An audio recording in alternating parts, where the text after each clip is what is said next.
Hello, everyone. Welcome to the Secondary Heroes podcast. It's episode 110. We're talking NFTs. This is your host, Trevor, and joining me as usual is... Let's get digital. This is Prague. Ninja effing Turtles. This is DeLorean Wolfgang. Now that Awesome. I like. I'd buy that for $1. I would too, dude. Are you kidding me? Anything let's- Ninja Turtles I'm in on. Clip that. Let's screenshot this and sell that NFT. Make money. Oh. We could sell gifs of ourselves.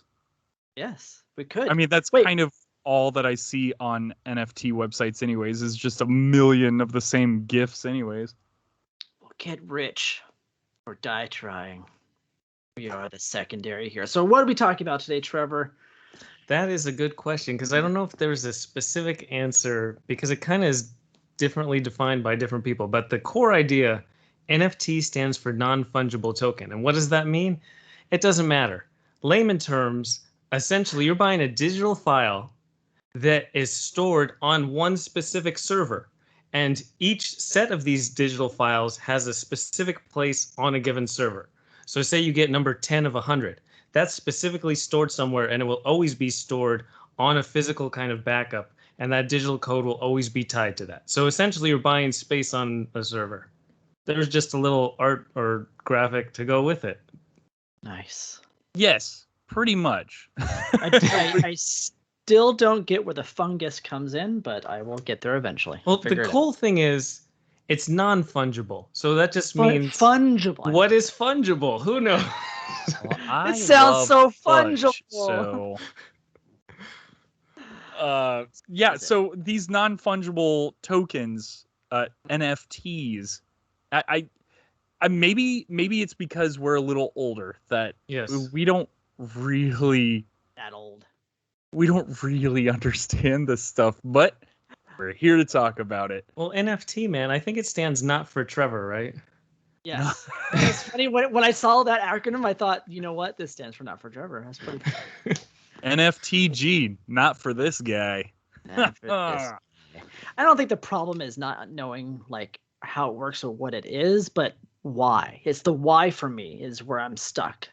So The only why place I is- can really see for most people would be like the people that are really good at it that can get rich quick. But I think for the average person, like I don't see the why.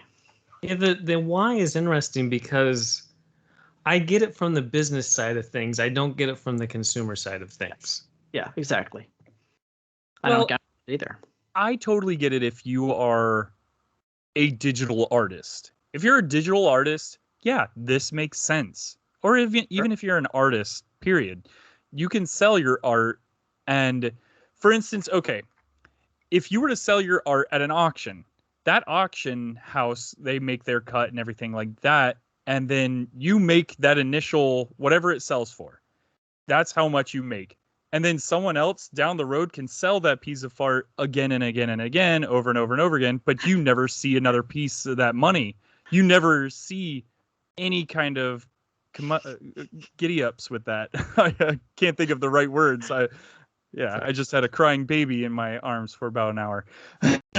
But with these NFTs, from what I understand, is your name is locked into your digital asset. So whenever you create something and set it up as an NFT and sell it on an auction on an NFT website, you get kickbacks every time that it sells on different auctions or different websites or anything like that. So as the artist, you will always get 10% or whatever you have it set up for to get, every time that sells.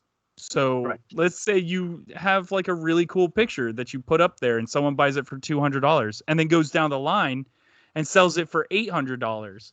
You still get 10% out of the $800. And if that person from $800 sells it again for $2,000, you're still getting a cut of it. It's it's fascinating, but at the same time, it still doesn't really make sense unless you're such a well-known digital artist or artist in general. Yeah, I can see that. But since a lot of art is becoming more digital now, I can see this becoming a good place for those people. Sure. Well, It's and just, I guess, interesting from a that big consumer, like, companies- why would I want that? unless Yeah, I knew it's for a fact that it was going to sell really high.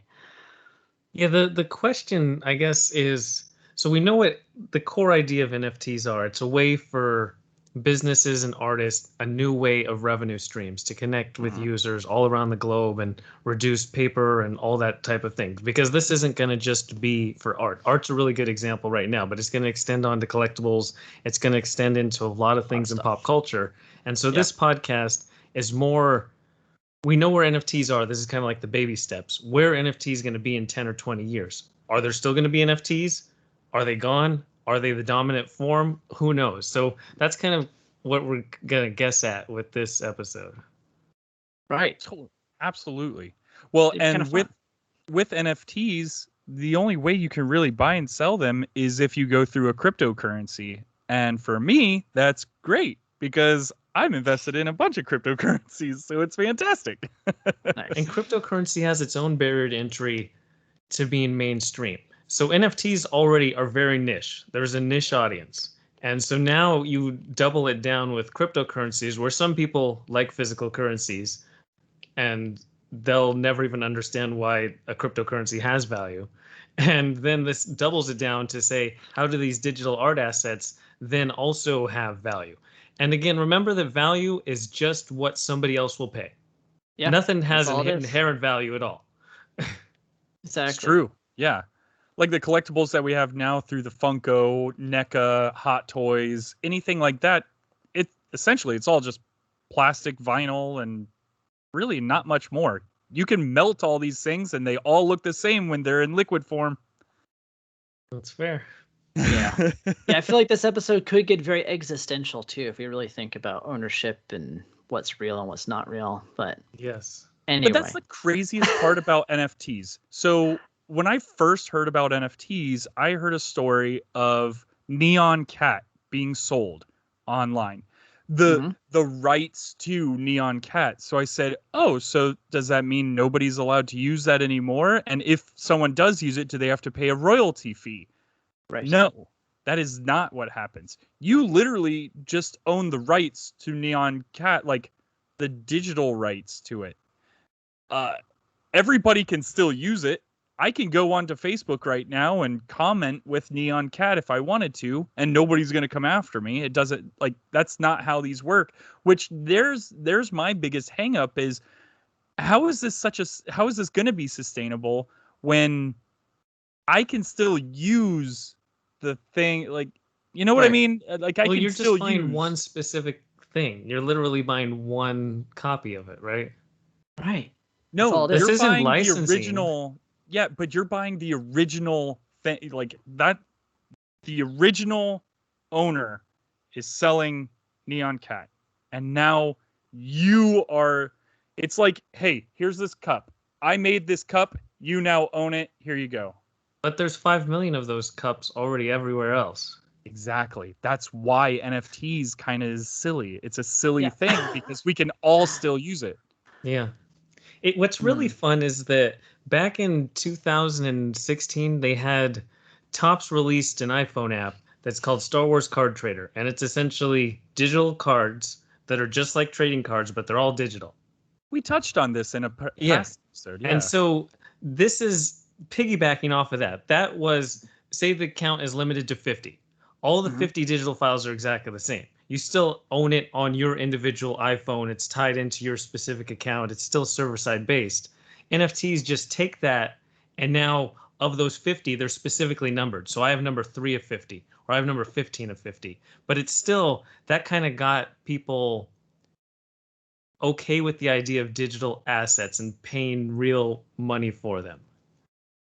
Well, because a lot of us or I don't know about us, but just people in general, we love to collect. Like it's such a, like my garage is filled with collectibles. Right behind you, Trevor, you've got a ton of collectibles, but you have a tangible thing that you can hold and you can look at and you can enjoy.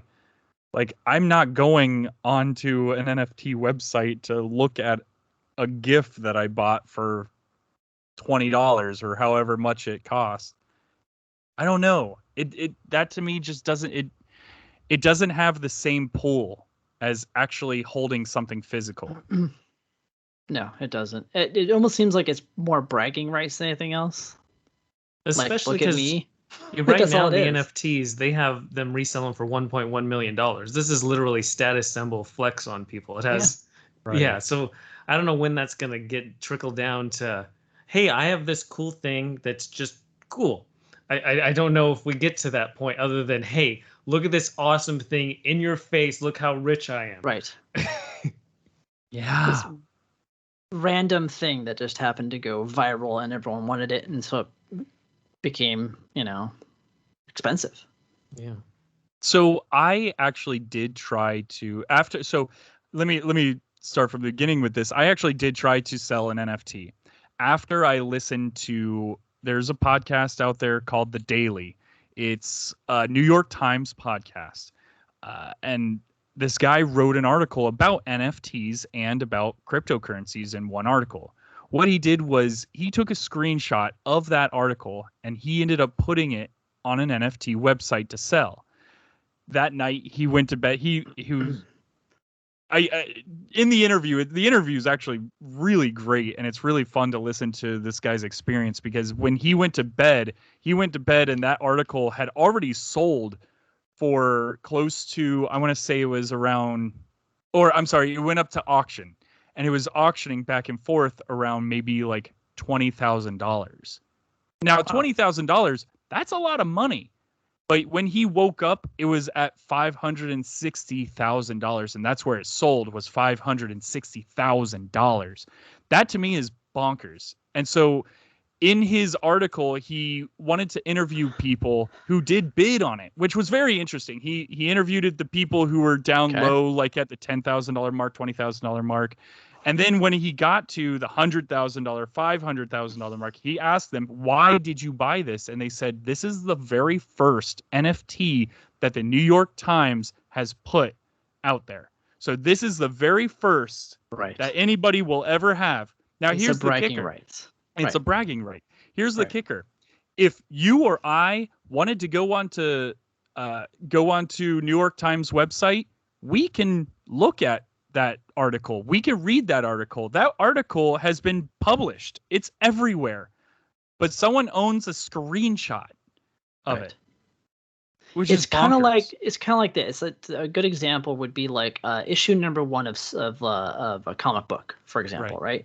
You own Walking Dead number 1, the physical copy. You can digitally read that copy online on the app. Anytime you want to, anyone can, right? But yet you still have the physical copy. That's not only bragging rights, but you have the physical copy. So I can understand the bragging rights of having the very first NFT New York Times article, but like, what do you do with it? Like, I mean, it's not something I have. I don't. It's like it's not even in my house. It's on like a server somewhere else. What if that server goes down and burns? I mean, the question is a piece of paper worth more than digital files? That the tangible realness of it, because that Walking Dead number 1, you're not going to read it. You might get it graded. It might be enshrined. It's going to sit on your shelf. Right? Yeah. So this is just sitting on your digital self. So it takes up less room in your house. It's not the same status point of somebody coming over, but it is a similar status point when you post on social media, where a lot of people now care about their status. And having a digital thing, I took a picture of that comic sitting on my shelf, or I shared a screenshot showing that I have the number 1 NFT. It's in a similar kind of status symbol ideal. Weird. God, that's wild. But you know what? If I shared a picture of something that I own tangible, I feel like people would get more excited about that tangible object rather than the NFT that I've got sitting on a computer server. Depends on the people, right? It depends on the people. The crowd is right now just smaller. That's all. Like, there's not as many people aware of NFTs as comic books, for example. Right. So it just makes sense. Sure. But those people are probably rabid fans. Those people are the ones with the deep pockets. Yeah. They're like, oh, you have the first New York Times. I love the New York Times. I would love to have that. I wonder, if I could take some money off from my offshore account and bid on that. Well, this comes into the whole question of money and all the discretionary spending that increased in the pandemic year and inflation. It ties into all that. And then the US dollar isn't tied to the gold standard anymore. It's not really that different than crypto. Money is a whole thing. Money is a weird thing, man. I mean, money doesn't exist really, does it? I mean, not anymore. Well, Money is And all just of the it's in value that banks. people give to it. Right, This it's a little decimal green point. piece of paper, I think it's worth this, the same as this digital Ethereum slot or Bitcoin slot or what have you. So Yeah, I know. So I totally lost track on where I was going, but yeah, after reading this New York Times article, I actually went and tried to sell an NFT. And it turns out that it actually costs a good amount of money to set up an NFT site, to actually upload an NFT photo or GIF or whatever you want to upload. And then like a pyramid scheme. Sorry, what? And then it costs an extra amount to actually auction that thing off. So by the time I was ready to set everything up, I looked at the cost of it all, and I was looking at close to $150 just to sell one image of my. I think I had a DeLorean picture, and I was like, I'm gonna sell this, and whoever gets it now owns this photo forever. I can still use it because nobody cares, but if I can sell this, I'm gonna at least try. And no joke, man, after I saw all the costs just kept just upping and upping and upping, I'm like, you know what? This is ridiculous. I'm just gonna go invest my money in Ethereum, because you have to buy Ethereum cryptocurrency to then buy what is it? Gas? They call it gas in I have NFT plenty of that, world. so I don't think I need to buy any of that. Well, we all know you do. That's why you should never be cremated, Prague. When you die, don't get cremated, my friend. You're gonna leave a hole in the earth. Yep. So it was actually a fascinating journey of doing this whole NFT and trying to figure out how to sell this stuff, because it just it was a dark hole that just kept going deeper and deeper and deeper, and I just didn't want to do it anymore. Yeah, I can imagine. Like that. yeah, I so I'm think trying you to have figure to it have out. a name. Right. Yeah, you have to be a big name person, right? Big name artist, big name whatever company. Like if Bransky, is that his name? The guy who spray paints walls. Banksy, thank you. I'm like, if Banksy who are you was to talking set about? something up, I'm sure he would sell for millions. He would sell his stuff for millions on millions. It's ridiculous, but that's because he's got a name. If it's just you or I, he cares about us. Why would they care about owning anything that we have? Unless it's a tangible object, or if it's our OnlyFans. Wink.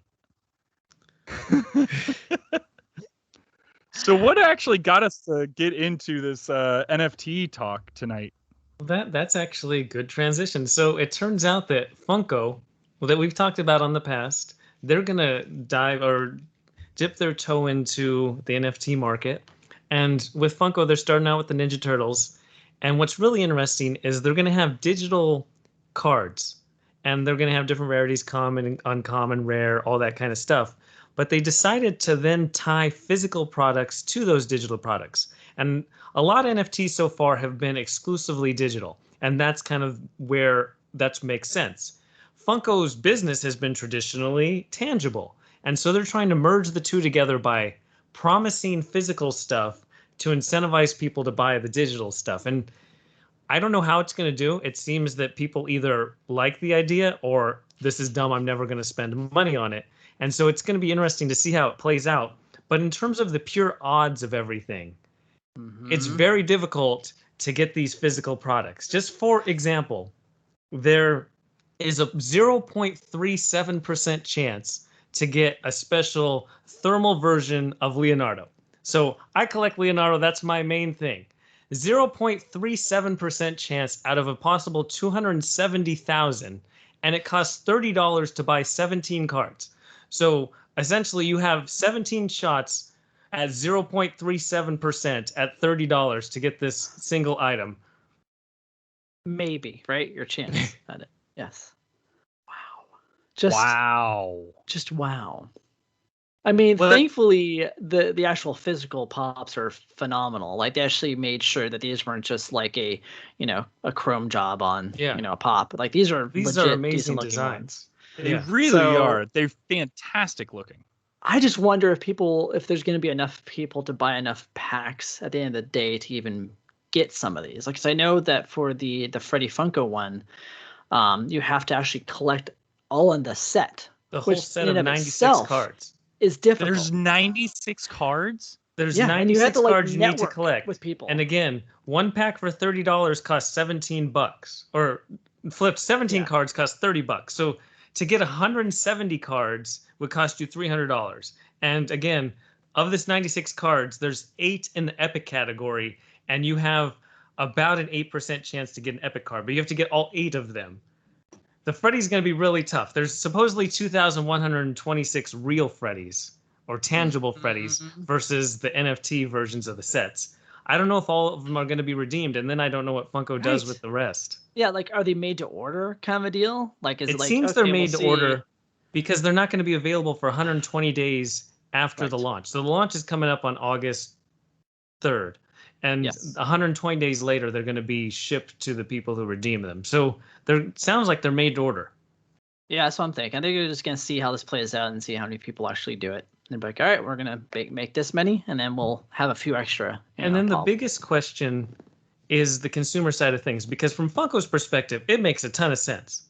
Mhm. They're literally selling digital assets. So Funko, they like to capitalize on something that's hot. Like, we just had Loki come out and they had the alligator Loki pop. If that was Right. available on the day that episode 5 came out, a ton of people would have gotten alligator Loki. But instead, they just have to go send it into production. It's going to take a while to come out. It's going to be a Hot Topic exclusive. They had to get it through their whole supply chain, all that. Right. NFT lets you get right to the consumer as soon as it's hot, and Funko cares about being trendy because they're pop culture. And pop culture, it's what's now. It's not what came out a few months ago.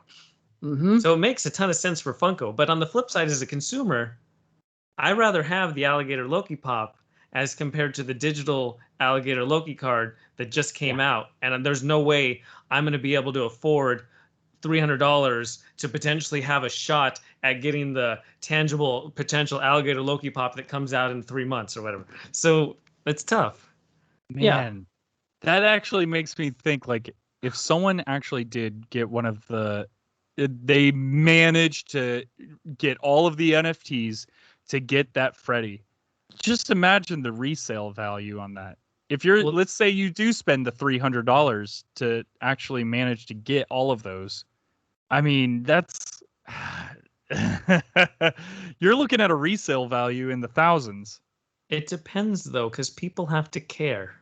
That's the challenge. Have you met Funko fanatics before? These people they could care. Maybe you throw the name Freddy on any one of those boxes, and they care.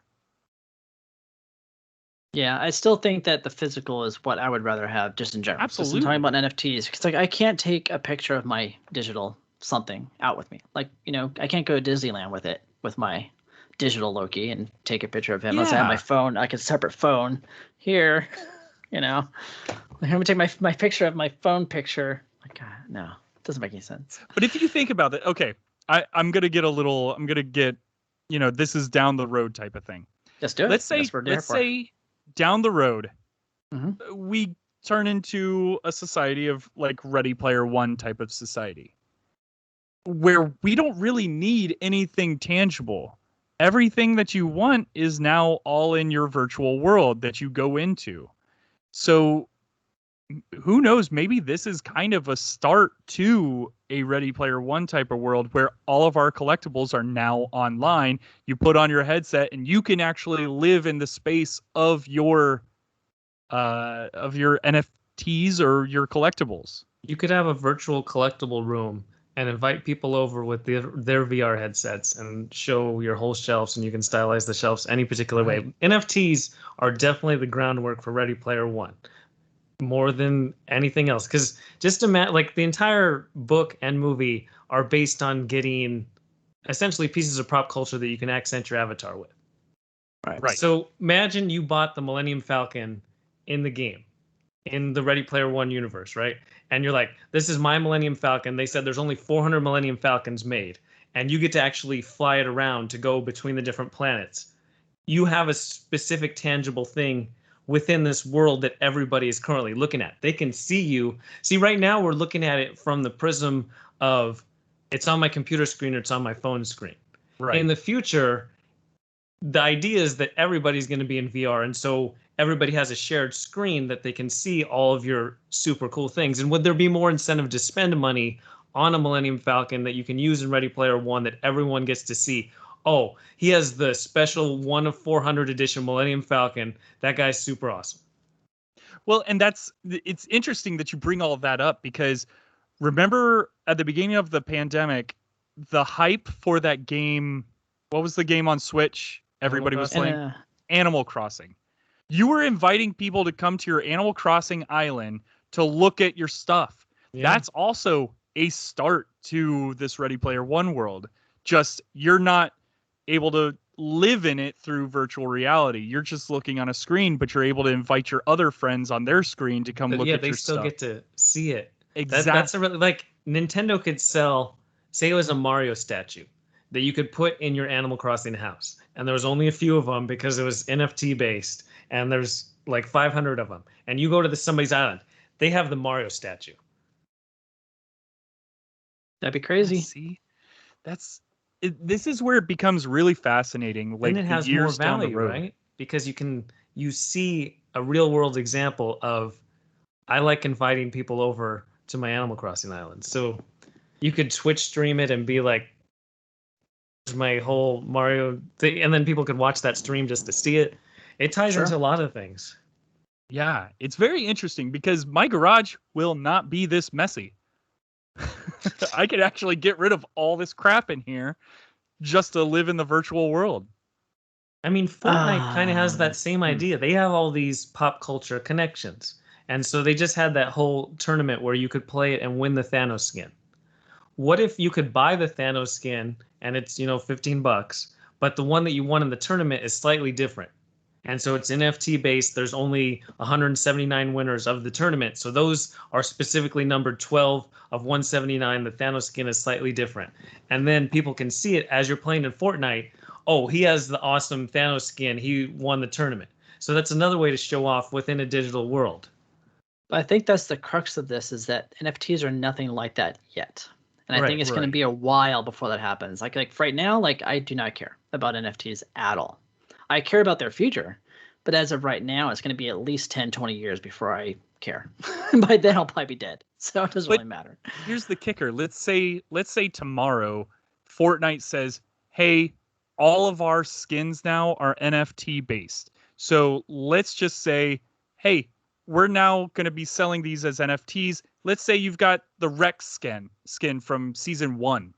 That's going to be a rarity because not very many people now have that unless you were around back in season 1, season 2.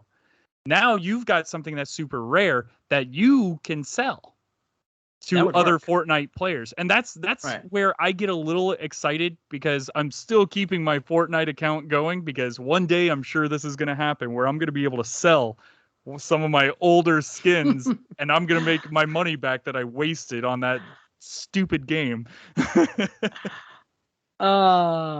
But someday. Then it incentivizes Epic and Funko by extension, anybody with the whole auction idea where they get a cut. Like right now, if I buy a pop and it's worth $200 in a year, Funko gets no credit of that if I sell it on eBay or Mercari.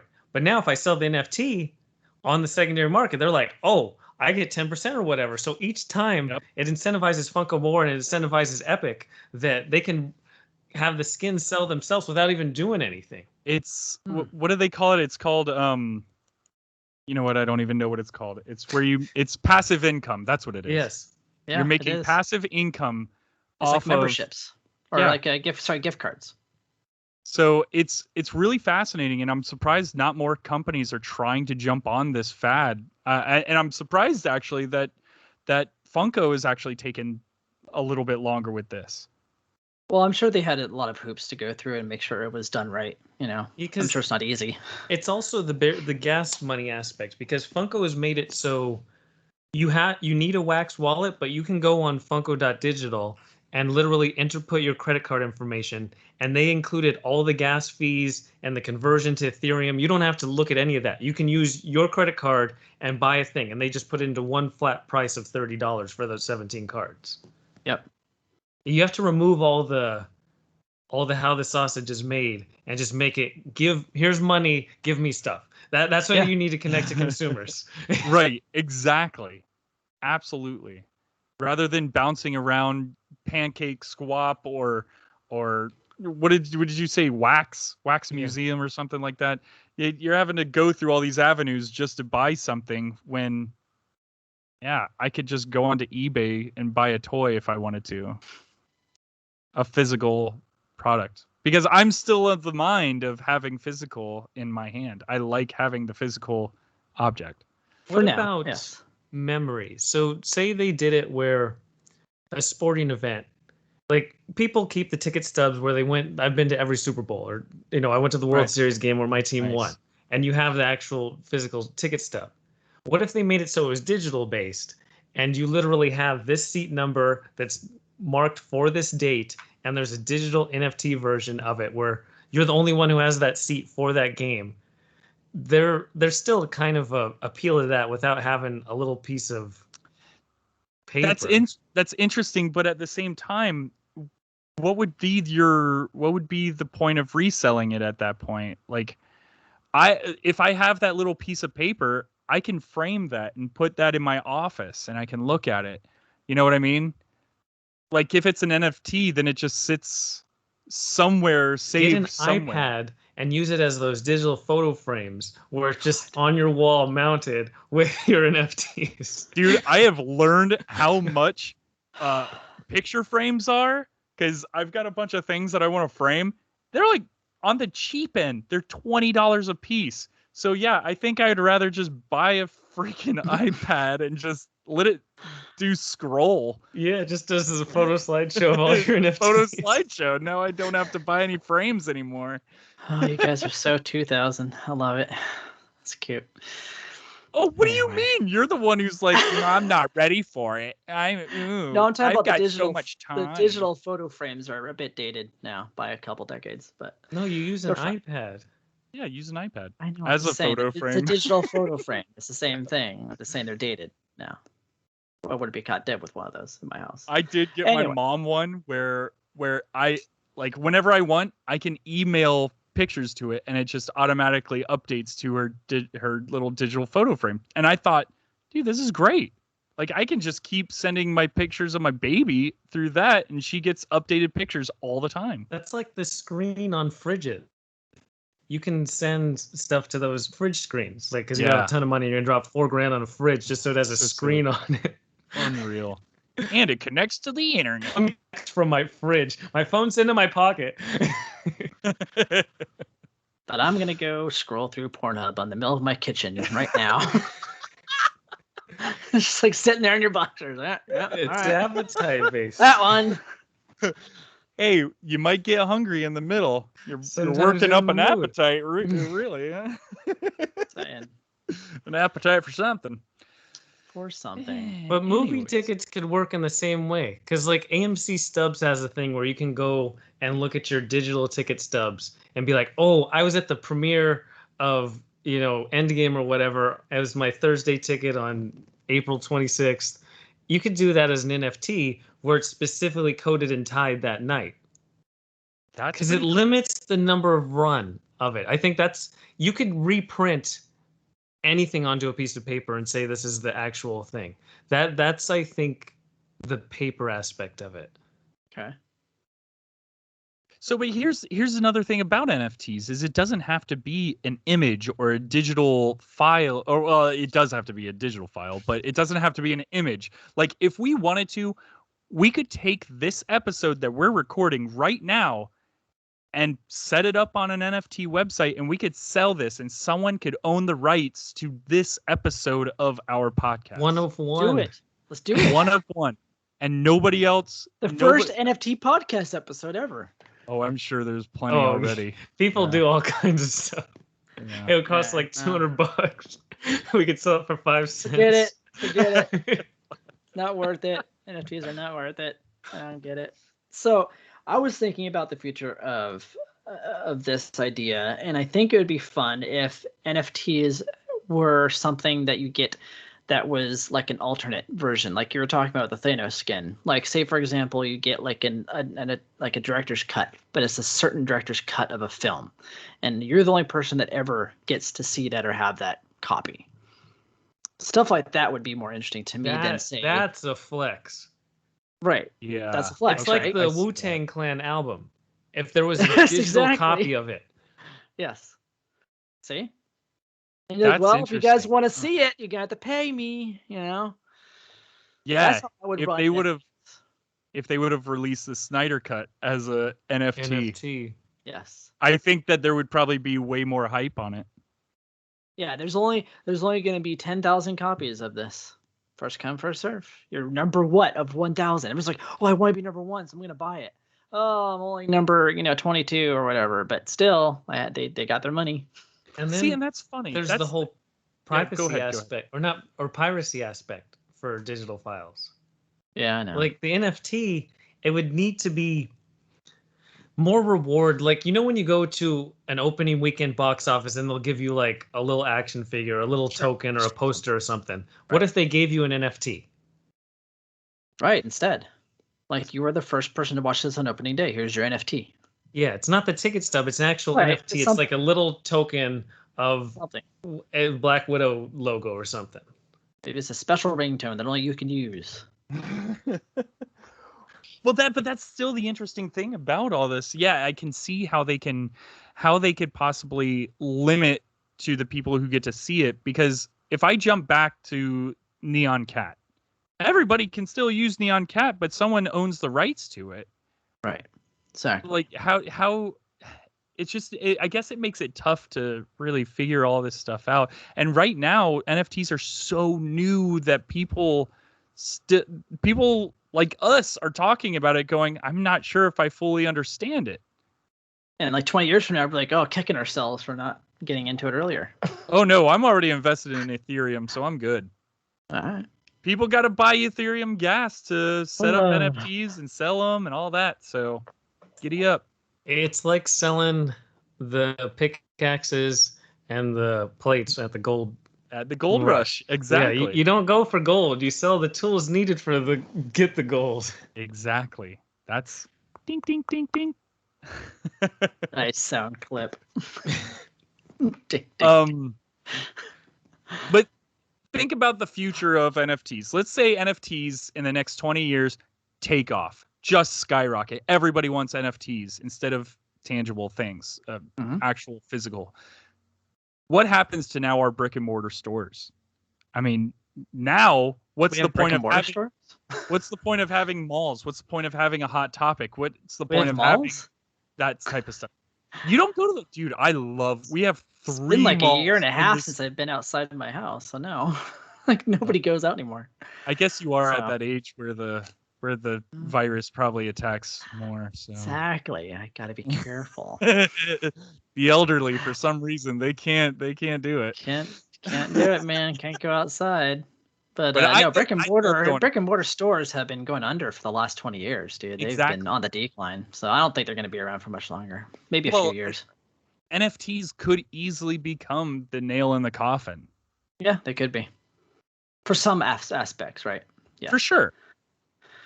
So, yeah. I mean, because I'm just going to use NFT pants. That works, right? Yes. They're an NFT. Don't worry. They're fine. Food, yeah, everything. Yeah. I mean, NFT banana. Well, shove that in my face. Yeah, dude. I just Did you don't just say shove a banana in my face. You want to see my banana painting? Whoa. Callbacks to old episodes. Gotta love them. There's an NFT for that clip. Yes, you know what? Maybe I should sell my banana painting for as an NFT. No, because that's like $200 just to upload it onto something and sell it on an auction. It's ridiculous. Mm-hmm. Well, we did a whole podcast about the future of virtual cons. Yeah. And this year we're going to run in. So New York Comic Con's coming up, and it looks like it's going to be trying to do a regular con. They're not going to do anything to deal with the pandemic. They're like, what we did in 2019 works, right? So that will be really interesting to see. But if you Mhm. had our virtual con idea, and I think NFT would give it more priority to go and kind of, I don't need to go to San Diego. I was online and I was first in line to buy this thing, and they gave me an NFT to go with it. So Right. I got the new Funko Pop that's whatever, but I got the NFT more importantly because I was the one who did the virtual con base. So it's a special virtual con sticker that's an NFT. Would There that you go. entice more people not to go to cons? I hope so. Hope so. Yeah, I enjoy going to cons. So if there's less people there, that's better for me because I get to enjoy it a little bit more without having to. I love the big crowds and the hype. It's Oh fun. no, Love it. no! Not anymore, man. Keep those crowds down. Well, what But if I you had also a Hall H presentation where the NFT was tied to a special clip of the upcoming trailer for Blade, where in Hall H all they had was Mahershala Ali come out with Blade on screen, but you got the NFT which lets you watch the actual trailer, but there's only 100 copies of the trailer. But then that gets into what happens if somebody decides to leak that. Right. I don't know. Yeah. see that, and that's the That's thing been a is problem with digital files for a long time. So it really does come down to bragging rights only then. That's all this is. Even in the future that's all it will be. right. I think it'll always be bragging rights. You're right, Prog. Yeah, which kind of sucks. It's like There's no practicality to it. no. Not really. Right, just to say that you own it. That's That's it. That's literally all it is. you've got. Because there'd always be a way to get around. People would always leak it. There would always be some torrent of it. There would be some way. Like, even just example, Black Widow on Premiere Access. It's the most torrented film there is because people aren't going to give Disney $30 on top of their subscription to just watch Black Widow. So people go, and it's going back to like the 90s with people torrenting stuff. Yep. I love it. Good. Well, It's I think crazy. before Black Widow, it was Soul Plane with Snoop Dogg. That was the most downloaded God. pirated movie of all time. You Can you just believe brought me that? back. Oh my god. What a terrible fact there. movie. That's a flashback. That was a nasty flashback. Okay. Seems Anyway. movies that nobody wants to actually like really watch are the ones that get pirated. Well, they don't want I'm to not- pay for it. They That's don't all want to pay is. for it. I'm sorry. Yeah. That's what I mean. They don't Like want I to want pay. to watch it, but I'm not gonna pay the. And that's what that's the whole NFT thing. How do you make it so people want to pay for digital files? Whether it's digital music or digital movies, there's a group of people who don't want to pay, no matter It's a large group how of people. easy it now is to do these things. Right. And it's most people, like a majority of humans. Yeah. So I don't know how they're gonna sustain this. I mean, the nice thing, besides Alex, the nice thing is that at least Funko's giving the opportunity at a physical item. That's the only thing that piqued my interest. For sure. And That's here's it. the thing: It's like, that's kind of cool. if the physical items didn't look as good as they do, because every single one of those physical items look gorgeous. They're Right. really great looking products. So that definitely entices me to want to buy a pack. But the flip side is that Funko made it into a lottery. Yeah. That's what they did. You're buying lottery tickets. That's all that it is you're literally buying lottery tickets. Most NFTs so far, you get something for sure. Interesting. Huh. Yeah. I didn't realize all of that. Because with sports, like NBA Top Shot and then Topps, they've both done exclusively digital files. It's been, game clips. You can watch Giannis Antetokounmpo go and dunk in the finals, and that's going to have a specific token in time on NBA Top Shot. But Funko is like, you're going to get a random assortment of cards that are probably worthless and aren't worth the money that you paid. But you bought a lottery ticket as well, and you might get that golden ticket in your chocolate bar pack. Yeah. I got a golden ticket. I got a golden chance to look at an NFT. Yeah, pretty much. Yeah. Willy Wonka NFT would work though too. If you could tour the chocolate factory, but you had to get the special NFT. Oh man, dude, now we're just... one of the NFTs is the one that lets you own the chocolate factory. But then they save money. They don't actually have to print out the chocolate, and you don't have to get diabetes by eating the chocolate. So it's a win-win. But I like... You're saving the world. That's what you're doing right now, Trevor. You're saving the world. Yeah. If maybe. only it was more carbon neutral to produce the NFTs, it would actually help the planet and climate change and sustainability. Well, did you see that they're actually doing that in China now? They went through and just started destroying all their servers for cryptocurrency, for mining, because they're becoming more plant-based. I don't know. Well, Ethereum 2.0 should be carbon neutral, but in the meantime, it's still... Right, there's still miners that are out there, but at the same time, there's a lot of companies that are moving past the mining. So they're getting rid of just piles and piles of computers are being thrown away right now in China. It's crazy. Like there was a news report on it. Yeah, I feel like NFTs are like a Black Mirror episode of a glimpse of the future where consumerism gets to a point where you don't need tactical goods to sell. Like consumerism has evolved so much that now you literally spend money exclusively on digital goods, and you buy and sell digital goods, and you transfer digital goods, and that's it. That's all that's for sale. It's a totally Black Mirror episode. But again, it might be a Black Mirror episode, but it's also Ready Player One, because the people in Ready Player One aren't buying physical things either. I mean, they're buying. You see how terrible conditions they live in. They live in stacks because they're in a virtual world. So who cares about what the real world looks like? That seems like a stupid proposition for life. Yeah, I don't know. Yeah, I don't like that either.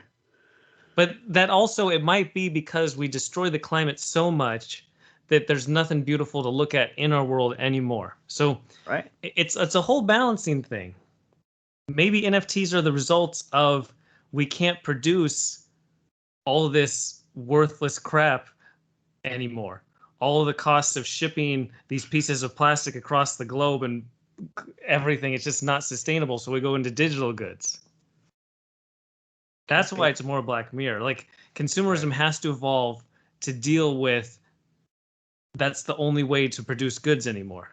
But I still feel like our generation, like sadly, we're now going to be that last generation that really likes to have that tangible. Yeah, because TikTok generation is definitely an NFT generation.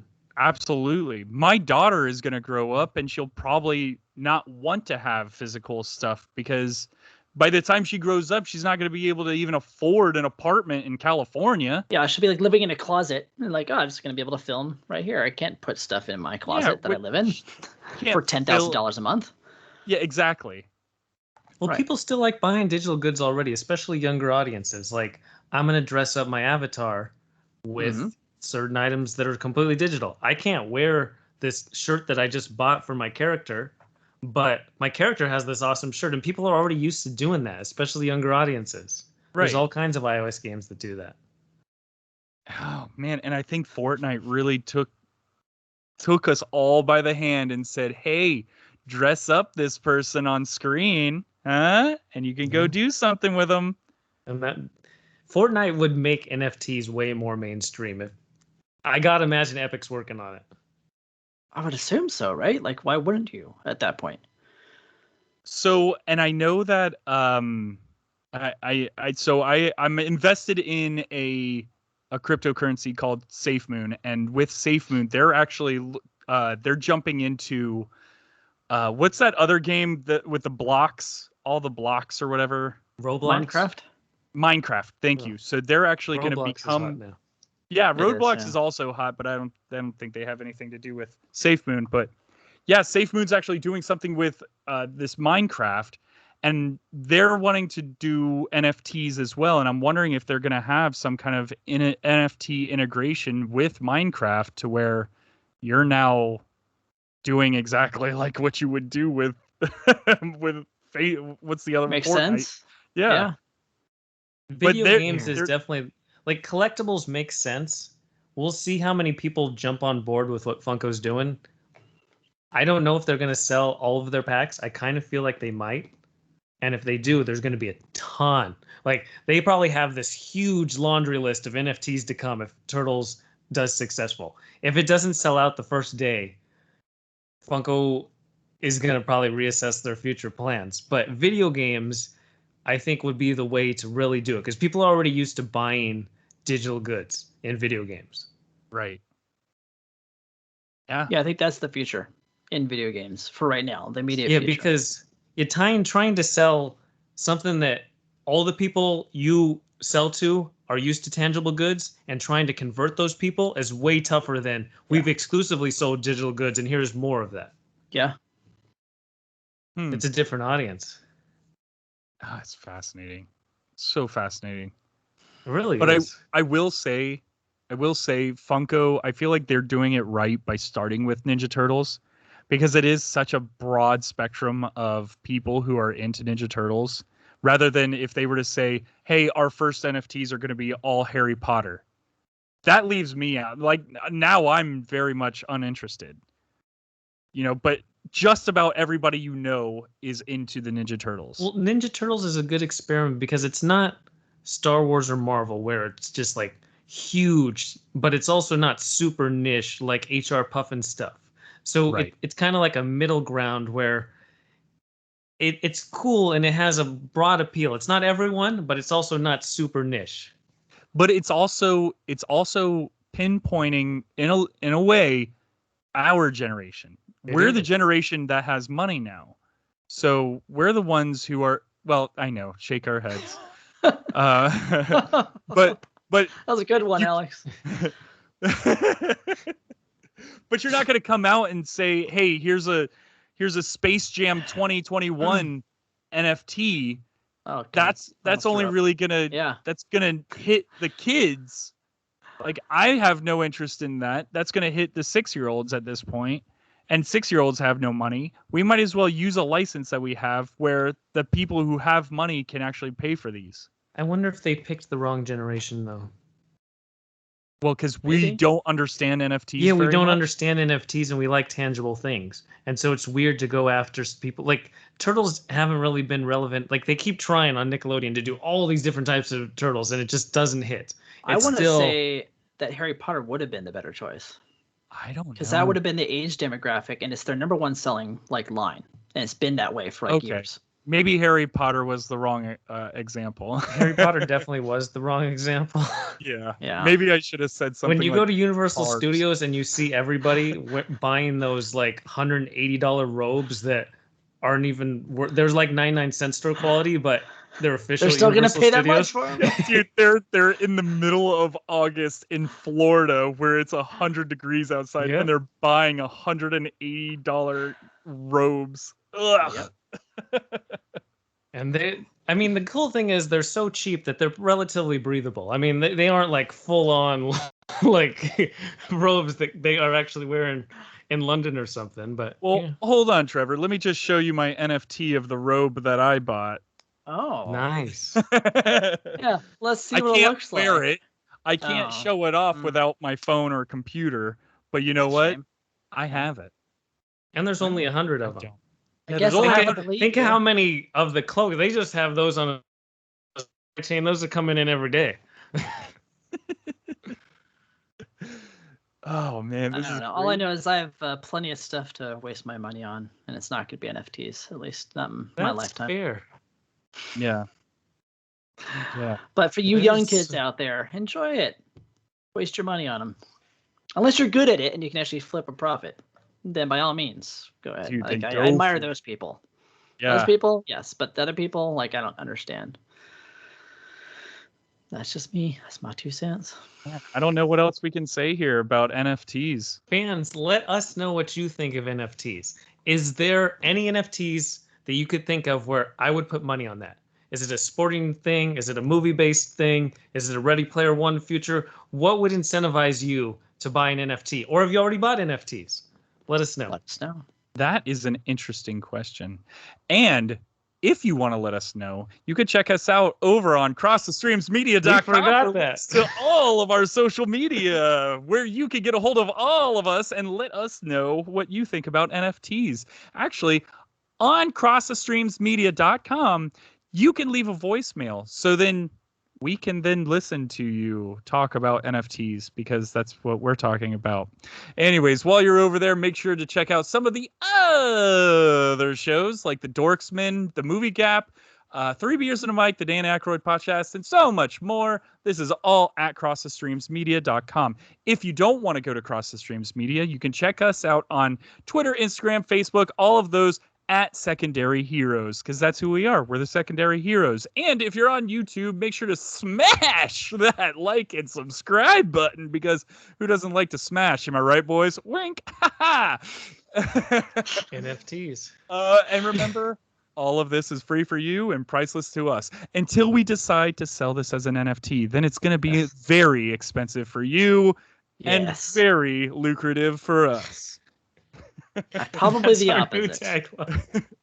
But before we go as well, I know that we did just talk for almost an hour about NFTs. A couple other podcasts have talked to NFTs that I would love to let you guys know about. One of them is definitely going to be The Daily. Go to The Daily and look up their NFT and cryptocurrency episode, because it's very fascinating on this guy's journey of how he wrote an article and sold it for close to $1 million. It's very interesting. And then also our friends over at the Dorksman, they did a full episode with Damien from Geek together about NFTs, because I believe Damien is actually setting up a couple NFTs. I don't know if that's still happening or if it's not happening, but check that episode out. It was actually very fascinating, and it made me dive into it a little bit more, looking into NFTs. Nice. Awesome. Yeah. And I think the STS guys are now on Cross the Streams Media. Oh, that's right. Yeah, I heard about Larry being on there. That's awesome. So now that's about all we had to say for NFTs, and we hope you enjoyed. I don't know. We might have a podcast for next week. What if? I don't know. But until then, we hope you enjoyed, and we'll talk to you next time. Prog out. Adios, y'all.